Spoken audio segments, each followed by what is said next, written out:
vlastní bydlení anebo investiční byt? Sám jsem prodal vlastní dům a šel jsem do nájmu.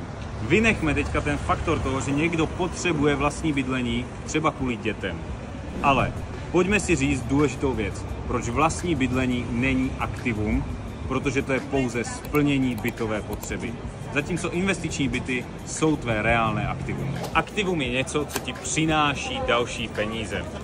Zatímco když dům jsem měl třeba za 15 milionů korun versus 3 byty za 5 milionů korun, které bych pořídil, tak nájem z těch bytů cca 60 000 dohromady mě pokryje obdobný dům za 40 až 45 000 a ještě k tomu další mé výdaje. A růst nemovitosti je u obou stejný. Tady mě rostou 3 byty, tady mě roste dům. Akorát je tam jeden malinkatý rozdíl a to je ten, že když budu chtít prodat tu nemovitost, rozhodně se mi bude lehčej a rychleji prodávat byt za 5 milionů korun, než dům za 15. Protože byt za 5 si může dovolit mnohem více lidí. A u toho domu mám ještě k tomu celý proces stěhování. Takže tohle je rozdíl mezi vlastní bytovou potřebou a aktivem. A pro další informace, třeba ohledně nemovitostí, mě začít sledovat.